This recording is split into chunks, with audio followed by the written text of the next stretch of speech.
Magandang araw po, mga kaibigan. Welcome po sa Kulil TV. Ating pong tunghayan ang aking kwento na pinamagatang Bihag ng Bilyonaryo. Pero kung bago ka pa lang sa aking channel, paki-like po ng aking video, paki-click po ng subscribe button gayon din ang bell icon para lagi kayong updated sa mga paparating ko pang uploads.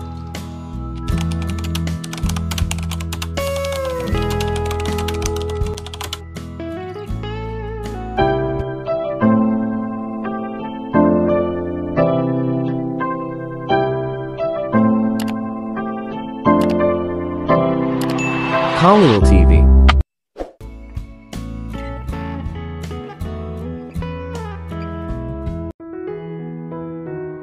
Part 5. Tunay na masarap ang breakfast kasama si Mrs. Garcia, at natitiyak ni Lucas na may sapat na oras si Tali para mag-refresh up. Napagpasyahan niya na oras na para mag-check ulit sa kanya, kaya nagdahilan siya at umakyat muli sa kanyang silid. Kumatok siya bago pumasok pero wala siyang narinig sa kabilang side ng pinto nang itinulak niya yon. Hindi niya masyadong inisip iyon, dahil lang sa babae siya, at siguro natag-alan siya sa banyo. Naalala niya kung paano gugugol ang kanyang ina ang walang katapusang oras sa banyo. Naisip niyang iwan siya at bumalik, ngunit ang katahimikan ay medyo hindi siya mapalagay. Ang pinakamasamang sitwasyong naglalaro sa kanyang isipan ay kung ano ang humantong sa kanya sa silid na iyon, at sa kabutihang palad ay nakapasok siya. Tali, tumawag siya, ngunit walang sumasagot. Bumangon ang gulat sa kanya nang muling kumatok sa pinto ng banyo nito. Tali, okay ka lang ba? Wala pa ring sagot. Nagtungo siya sa kanyang closet, nakitang walang laman ito gaya ng kanyang puso na wala siya. Tiningnan niya ang library, inilipat pa niya ang kurtina para tingnan ang balcony. Doon niya napagtanto na kailangan niyang nasa loob ng banyong iyon. Wala na siyang mapupuntahan. Inaasahan niya ang pag-iisip ng pagpasok doon sa kanyang hubad, na nais niyang iwasan. Ang huling bagay na kailangan niya ay para maniwala siya na siya ay isang pervert din. Paano kung nasa loob siya at ayaw lang sagutin siya? Hindi ito magiging isang surprise. Gayunpaman, alam niyang sasabihin ito sa kanya na iwanan siya ng mag-isa. Kaya, habang nakapikit ang mga mata, tinulak niya ang pinto ng banyo nito, naghihintay na makarinig ng sigaw ng may ibinabato sa kanya. Ngunit walang dumating doon. Sa katunayan, nagkaroon ng ganap na katahimikan. Tali, isang beses siyang tumawag, sumilip sa isang mata niya kung malinaw ba ang baybayin. Nang makita niyang wala na talagang laman ang malaking banyo, natarante siya. Tali, galit na galit niyang hinanap siya, nakasilip sa shower at sa mga cabinet sa desperasyon. Paano siya nakatakas? Napansin niyang nakapul ang mga lumang damit nito sa lupa sa harap ng face basin, at basa pa ang toothbrush nito. Naglinis ba talaga siya at tumakas? Lucas. Narinig niya ang maliit na boses nito, at halatang natakot siya. Ang kanyang puso ay tumibok sa pag-asa, at doon niya napagtantong bukas ang bintana. Shit! Nagmura siya sa ilalim ng kanyang hininga, habang nagmamadaling lumapit dito. Naroon siya, nakahawak sa siwang ng bahay, nakalawit sa ibabaw ng tilamsik ng tubig sa mga bato. Oh my goodness, Tali! Ano ang iniisip na kalokohan? Para sabihing naasar siya ay isang pagmamaliit. Gusto niyang tiisin ang ugali nito hanggang sa maging komportable siya. Ngunit kung gagawin niya ang mga bagay na ito, alam niyang hindi sila magkakasundo. Tulungan mo lang ako, mukhang takot na takot siya, pero nasa case na siya. Ang mansyon ni Lucas ay itinayo sa baybayin, na ang harapan ay nakapatong sa lupa, habang ang pinakalikurang bahagi ng bahay ay bahagyang nakabitin sa ibabaw ng tubig. Sa asensya, ang pakpak ng bahay ni Lucas ay nasa ibabaw ng tubig. Kung pupunta siya sa kanyang balkonahe, sasalubungin siya ng bukas na dagat. Siyempre, hindi niya alam ito. Kaya nang makita niya ang bintana, lumabas muna siya nang hindi sinisilip kung ano ang nasa kabila. Nakita na lang niya ang pagkakataong makatakas, at iyon ang sinubukan niyang gawin. Hindi niya alam na may balak siyang magpakamatay. Ano ang naiisip mo? Halos tumahol si Lucas nang matagumpay siyang nakapasok sa loob. Iniwasan niya kung gaano siya kaganda sa isa sa mga damit na binili sa kanya ni Maddie, ngunit galit na galit siya para isipin iyon. Nagpapagaling pa si Tali sa pagkagulat, ngunit hindi rin niya na-appreciate ang tono nito sa kanya. Siya ay kumikilos na para bang siya ang kumidnap sa kanya. Para sa iyong kaalaman, sinusubukan ko lang na bumalik sa aking buhay. Hindi mo ako mapapanatili dito. Siya ay sumigaw pabalik ng napakalakas. Nakita ni Lucas ang maraming sigawan sa kanilang kinabukasan. Medyo mahigpit ang pagkakahawak niya sa balikat niya para magustuhan niya, habang tinitigan niya ang mga mata nito na puno ng apoy. Akin ka at hindi ka aalis sa bahay na ito hanggat hindi ko sinasabi. Sino ka sa tingin mo? Napasigaw siya sa pag-urong nito habang sinusubukang lumayo. Ako si Lucas Gutierrez. Ang sinasabi ko, napupunta. Tingnan mo Tali, mahalaga ka sa akin. Ngunit hindi ko kukonsintihin ang mga pagkilos na ito. Naiintindihan ko na nalilito ka, ngunit hindi ka magpapakamatay sa aking paningin. Napakarami niyang sinabing kapangyarihan, halos lumiit siya pabalik. Ang kapal niya, dahil lang sa malaki ang pangalan niya, at nasa kanya ang lahat ng perang ito, hindi siya binibigyan ng karapatang panatilihing bihag siya. May sarili siyang buhay na dapat harapin. I swear I will make this little stunt of your a living hell, hanggang sa pakawalan mo ako Lucas. I swear it. Nag-uusok siya. Gusto na naman niyang umiyak. Kinasusuklaman niya ang pagiging nasa awa ng isang lalaki. Malinaw na walang paraan upang makatakas, kaya ang tanging paraan upang masiguro niya ang kanyang kalayaan, ay sa pamamagitan ng pagsuway sa kanya ng paulit-ulit.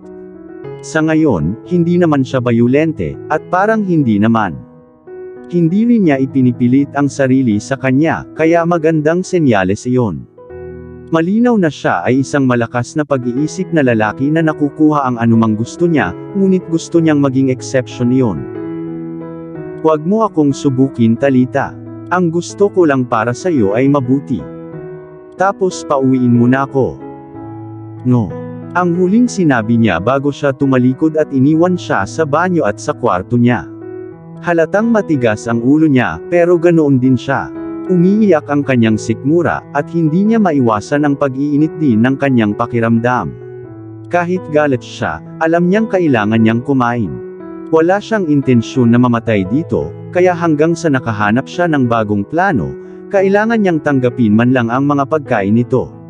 Napakabango ng hapunan na inihanda niya kagabi, ngunit ayaw niya itong kainin. Ang mga pancake na dinala niya kaninang umaga ay mukhang masarap din, at hindi niya napigilan kung gaano siya sabik na magkaroon nito. Inilagay ang lahat ng plano ng pagtakas, kinaladkad niya ang sarili sa kanyang napakalaking silid at kinain ang pagkain. Nakapagtataka na ito ay mahusay na inihanda, at natagpuan niya ang kanyang sarili na nagnanais ng higit pa kahit na matapos niya ito. Ngunit nang matapos siya, 23 minuto pasado alas 9 pa lang ng umaga, at alam niyang mahaba ang araw niya. Ano ang ginagawa ng isang tao sa isang silid ng Cinderella na may isang bungkos ng mga regalo? Siyempre, walang nakakaakit sa kanya, ngunit nagpasya siyang gawin ang pinakamahusay sa sitwasyon. Wala na siyang magandang gawin, kaya't maaari na ring maghalungkat. Marahil ay makakahanap na talaga siya ng makakapag-alis sa kanya sa kahabag-habag na lugar. Ang una niyang ginawa ay subukan at tingnan kung maa-access niya ang mundo mula sa isa sa mga device na niregalo sa kanya ni Lucas. Ngunit sa kanyang pagpakamatay, lahat sila ay isinara sa mundo ng lipunan. Walang paraan na makontak niya ang sinuman, ngunit mayroong malakas at nakabold na Wi-Fi sa bawat device. Paano niya nagagawa iyon? Nakasimangot na naisip niya. Sinubukan pa niyang mag-iwan ng komento sa YouTube channel ng kanyang kapatid, ngunit walang opsyon na gawin iyon. Naalala niya tuloy na si Lucas na yata ang pinakamayamang tao sa bansa. Ang magkaroon ng isang computer genius na i-customize ang kanyang mga device at software ay hindi maaaring maging isang issue para sa kanya, kahit na sa napakaikling espasyo ng oras. Wala siyang Instagram o anumang social network maliban sa YouTube, kaya hindi rin siya makapagpadala ng anumang uri ng signal para sa tulong. Muli siyang napaiyak nang maisip niya kung paano mapapansin ng kanyang pamilya ang kanyang kawalan sa ngayon. Kahit sa mga araw na natutulog siya, palagi siyang nagpapadala ng mensahe sa kanila, na sinasabi sa kanila na ayos lang siya. Tiyak, alam niya na sila ay nag-aalala na may sakit. Hindi man lang siya umalis ng maayos sa kanyang ina. Paano kung hindi na niya ito makita muli? Mabilis niyang inalis ang iniisip. Hindi siya makapag-isip ng ganoon. Ang kailangan lang gawin ni Tali ay maghintay ng ilang araw. Dapat may lusot, hindi maisip ni Lucas ang lahat. Kailangan lang niyang manatiling kalmado, tumutok at bawasan ang kanyang pag-iyak, dahil ang pag-iyak ay palaging nagbibigay sa kanya ng sakit ng ulo. Makakauwi siya sa lalong madaling panahon kasama ang kanyang pamilya at mga kaibigan, at si Lucas ay hindi magkakaroon ng paraan upang makuha o bilhin ang kanyang sarili mula sa isang ito. Sinisiguro niya ito. Ano ang dapat gawin ngayon? Tanong niya sa sarili habang nakahiga sa napakalaking malambot na kama. Tiningnan niya ang closet ngunit nagpasya siyang huwag mag-unpack. Tumanggi siyang tanggapin ang pagkatalo, at gagawin iyon ng pag-unpack. Kaya, umupo siya sa kanyang kama, kinuha ang kanyang bagong Apple laptop at binuksan ang isang magandang home screen ng bulaklak. Ang lahat ay simple, at wala siyang ideya kung ano ang gagawin dito. Nanlilisik ang mga mata niya sa malaking TV na malamang ay kasing tangkad niya, pero wala siyang ganang manood. Nagbukas siya ng software sa pagtatype sa laptop, kahit wala siyang ideya kung ano ang isusulat niya. Wala pa siyang naisulat dati, isang diary lang ang itinago niya noong siya ay 12. Bakit hindi? Nagpasya siya, habang nahanap niya ang sarili niyang nagtatype. Day 1. Isang old friend na mahal ko noon na tinatawag na Lucas ay namatay noong March 21, 2022. Hindi, wala siyang malaking magarbong libing o anumang bagay. Sa totoo lang hindi ko alam kung saan napunta ang kaluluwa niya. Ngunit isang lalaki sa kanyang katawan ang inilayo ako sa aking buhay, sa aking pamilya at sa aking mga kaibigan. Wala akong ideya kung kailan o paano ako makakatakas, dahil kumbinsido ang lalaking ito na sa kanya ako, at hindi niya ako pakakawalan anumang oras sa lalong madaling panahon. Nagkaroon ako ng kaibigan minsan. Ang pangalan niya ay Lucas. Siya ang may pinakamatingkad na mata at pinaka-sweet ng ngiti. Kapag siya ay malungkot, palagi siyang may quiver sa kanyang mga labi, kahit na hindi siya iiyak. Nami-miss ko ang kaibigang iyon, at kinasusuklaman ko na sinira ng lalaking ito ang mga alaalang iyon para sa akin. Pinapahinga ko ang aking kaibigan, dahil hindi ko siya makilala sa lalaking ito. Nag-away kami ngayon, at nakita ko kung gaano talaga siya kalakas. Sa ibang buhay, masaya sana ako sa kanyang tagumpay, ang lalaking mayaman. Pero ngayon, sana hindi na lang, dahil hindi niya ako mahawakan ng secured kung hindi. Nami-miss ko ang kaibigan ko, at mayroon pa rin akong hangal na pag-asa sa kaibuturan ko, na gustong makita siyang muli sa lalong madaling panahon. Nami-miss ko ang kaibigan ko, aaminin ko. Ngunit hinding-hindi ako, habang nabubuhay ako, ay yuyuko sa lalaking ito na pumatay sa totoong Lucas. Napangiti siya sa peace habang sinisave ito, pinangalanan ang file bilang ang pagiging bihag ni Lucas Log 1. Day 5. Ito ay isang buong 5 araw na nasa kaawa-awang silid na ito. Hindi ko pa nakakausap si Lucas simula kahapon. Nag-away na naman kami. Naghanda siya ng almusal, at tumanggi akong kumain nito. Namimiss ko na ang pamilya ko. Gusto ko nang umuwi at hindi niya ako pinayagan. Ito ay napaka-unfair. Hindi ko man lang siya maabutan ng personal. Napaka-selfish niya, possessive at mayabang. Hindi ko rin siya maintindihan. Kung minsan ay nasa akin siya, at kung minsan ay napakasara niya. Parang hindi siya nagsasalita o pumupunta sa kwarto ko ng ilang oras. Minsan naniniwala ako na may pinagdaanan siyang paglaki para maging ganito. Naalala ko sa kampo nung sinabi niya sa akin na walang pakialam sa kanya ang kanyang mga magulang. Kaya ba siya naging ganito ngayon? Minsan kapag ako lang mag-isa, parang kakausapin ko siya at susubukan kong makausap kahit papaano.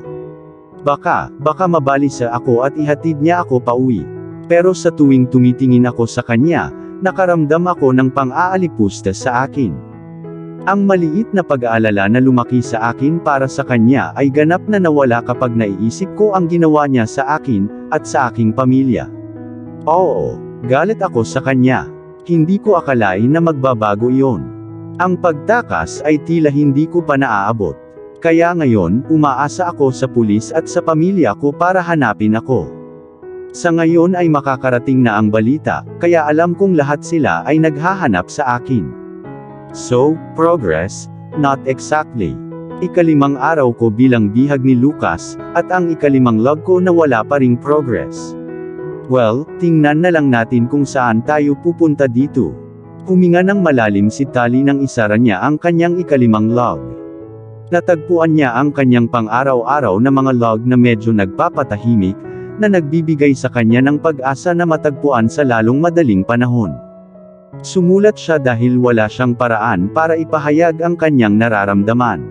Sumulat din siya dahil naisip niya na ito ay isang mahusay na paraan upang magamit ito laban kay Lucas sa hinaharap. Kahit na siya ang may pinakamahuhusay na abogado, ang mga log na ito ay maaaring magpakita sa isang hurado kung ano mismo ang kanyang pinagdaanan, at walang makakaalis dito. Kaya't sinigurado niyang itinatago niya ito. Sa tuwing nagsusulat siya at naririnig siyang paparating, mabilis niyang itinatapon ito. Sa kabutihang palad, binigyan siya ni Lucas ng kanyang privacy. Hindi niya pinagdaanan ang mga bagay niya, ni hindi niya pinilit gawin ang kahit anong ayaw niya, maliban sa pagkain. Ang dami niyang dapat pahalagahan. Kahit papaano ay hindi naging masungit ang pagiging nasa iisang bahay niya. Mabilis niyang isinara ang laptop nang makarinig siya ng katok sa kanyang pinto. Palaging kumakatok si Lucas, sa kabila ng katotohanang bihira niyang sabihin sa kanya na pumasok. Nakita ni Tali na hindi pa oras ng tanghalian, pero knowing Lucas, malamang nagmemeryenda lang siya. Hindi niya ito binigyan ng pagkakataong magutom. Si Tali ay hindi kumain kapag siya ay nasa silid, dahil lamang sa tumanggi siyang bigyan siya ng kasiyahan. Gayunpaman, hindi niya ito nakitang may dalang meryenda, ni hindi niya nakitang may dalang tray ng pagkain gaya ng dati. Matigas ang ekspresyon nito habang papasok, marahil ay naiinis pa rin sa inasal nito kahapon. Gayunpaman, nanatili siyang matapang habang hinihintay itong magsalita. Mayroon akong emergency meeting na kailangan kong daluhan pabalik sa Negros Occidental. Ipinaalam niya sa kanya, at bigla siyang natuwa dito. Kung aalis siya, mas malaki ang pagkakataon niyang makatakas. Kung sino man ang iiwan niyang namamahala para bantayan siya, baka makumbinsi niya ang mga ito na palayain siya. Kailan ka aalis? Pilit niyang hindi masyadong nasasabik. Ang huling bagay na gusto niya ay malaman niya kung ano ang kanyang pinaplano. Tinaasan siya ng kilay ni Lucas. Aalis tayo ngayon. Mag-impake ka ng bag kahit 3 araw lang. Babalik ako agad para ibaba ka, and with that, tumalikod na siya para umalis. Tumaas at bumagsak ang dibdib ni Tali sa galit. How dare he? Akala niya kaya niya lang buhatin at dalhin kahit saan niya gusto. Hindi ako pupunta kahit saan kasama ka. Matigas na wika niya. Medyo nasanay na si Lucas sa kanyang pagiging matigas ang ulo, ngunit nagalit pa rin ito sa kanya. Oh yes ikaw, pagpapaalis niya. Alinman sa pagsasama-sama mo ng ilang bagay o ako mismo ang maghahatid sa iyo sa pamimili pagdating natin doon. Alinmang paraan, sasama ka. Napabuntong hininga siya, nakaramdam ng matinding pagkabalisa sa lalaki. Alam niyang wala itong problema sa pagbili ng mga bagong damit na isusuot niya sa mga araw na pinaplano niyang manatili sa Negros Occidental. Gayunpaman, hindi niya nais na bilhan siya ng iba pa. Ipinakita niya ang kanyang kayamanan sa mukha nito anumang oras na tumanggi siya sa isang bagay. Minsan iniisip niya kung talagang naisip niya na ang kanyang pera ay maaaring yumanig sa kanya. Sa huli, pagkatapos ng buong pagtatalo sa sarili, natagpuan niya ang kanyang sarili na kumukuha ng duffel bag. Hindi pa rin niya na-unpacked ang mga damit na inilagay ni Lucas sa kanyang closet, ngunit dahan-dahan niyang nahanap ang sarili niyang nagdidisenyo ng silid ayon sa gusto niya. Hindi niya matulungan ang inner designer sa kanya, na hinihimok siya na gawing mas komportable at personal ang silid. Maging si Lucas ay kinilala ang mga pagbabago. Nakita niya ito bilang isang anyo ng kanyang paglalapit. Naniniwala pa rin siyang may pagkakataon siyang mahalin siya nito. Pagkatapos ng lahat, mayroon siyang 2 buwan. Alam din niyang delikado ang pagsama sa kanya, dahil makikilala siya ng kahit sino. Hindi niya pinalampas ang mga report ng missing person, na naging laman ng mga balita at social media. Ngunit sa tuwing naiisip niyang iwan siyang mag-isa sa bahay, kumikirot ang kanyang puso. Ang pag-iisip ng isang bagay na nangyayari sa kanya ay papatayin siya sa pag-iisip. Alam din niyang kung wala siya, mas lalo itong susubukan na tumakas. Hindi niya ito maikulong sa silid, dahil kailangan niyang kumain. Kaya ang kanyang garantisadong katapatan ay hindi isang bagay na maaasahan niya. Kinasusuklaman ni Lucas na kailangan niyang magmadaling umuwi ng ganito. Ang ilang mga papeles sa negosyo ng kanyang ina na ibinenta niya bago lumipat sa Batangas ay walang ingat na nawala. Ang proseso ay hindi 100% na kumpleto noong siya ay umalis. Ngunit ito ay mga simpleng bagay lamang na kailangang tapusin. Ngayon, kailangan niyang magsimulang muli. Ayos lang ang tanan, Lucas? Tanong ni Mrs. Garcia, nang makita ang gulo niyang ekspresyon. Everything is fine, Mrs. Garcia, just a little stressed. That's all, paglilinaw niya. Tumango lang siya habang patuloy sa paglilinis ng kwarto niya. Hindi tanga si Mrs. Garcia. Alam niyang may nangyari sa kanya mula noong araw na bumalik siya mula sa Manila. Gayunpaman, hindi niya sinira ang kanyang privacy o lumampas sa anumang paraan. Ang dahilan kung bakit naging maayos sila ni Lucas sa paglipas ng mga taon, ay dahil alam niya kung paano hawakan ang kanyang sulok at bigyan siya ng space. Kapag handa nang lumabas ang katotohanan, lalabas ito. Kailangan lang niyang maniwala na magiging maayos ang lahat at magiging okay siya. I left money for you to grab more groceries. I know I have been eating more than usual. Stress eating, maayos na pagsisinungaling ni Lucas. Kinasusuklaman niya ang pagsisinungaling sa kanya, dahil siya ay palaging isang tapat na tao.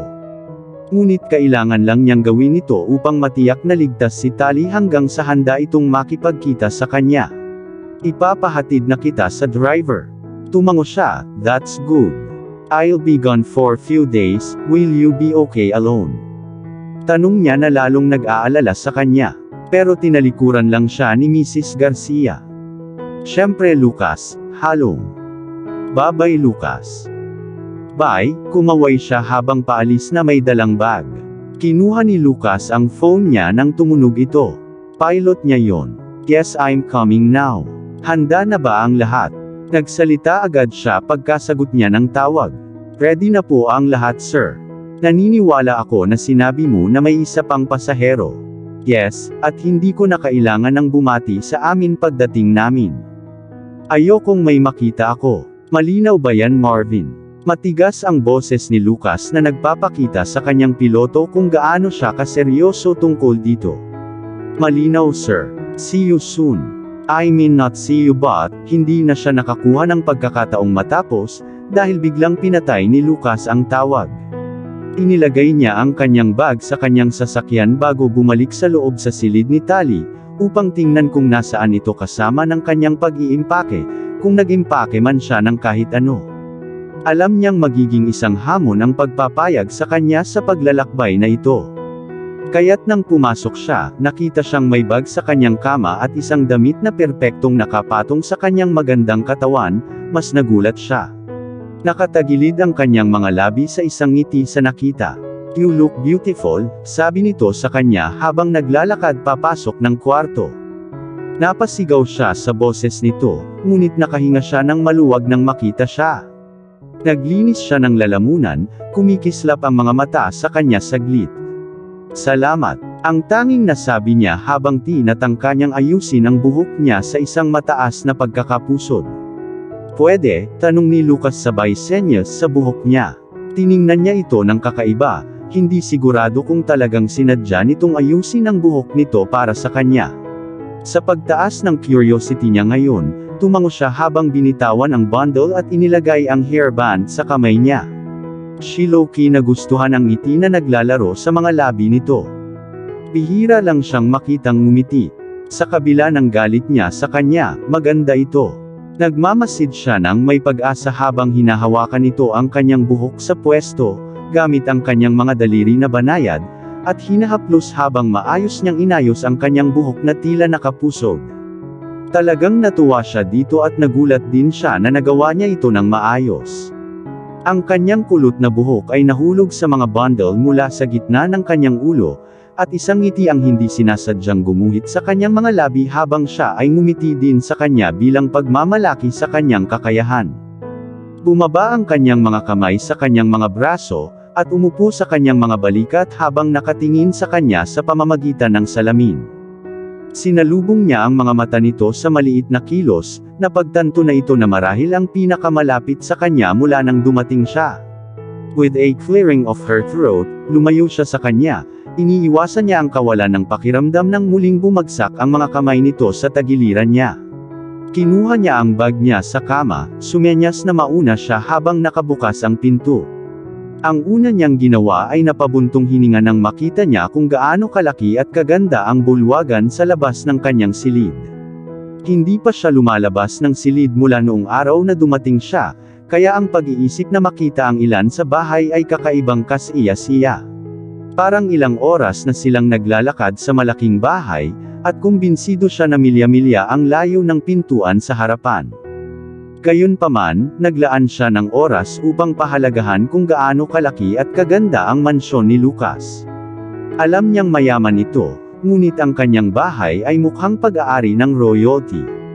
Isang bagay o sa halip ay may nakapansin sa kanya sa paglabas, at para sabihing nabigla siya ay isang maliit na pahayag. May nakatira pa ba dito? Inihayag niya ang kanyang iniisip nang masulyapan niya ang pinakamaliit na sulyap kay Mrs. Garcia sa paglabas.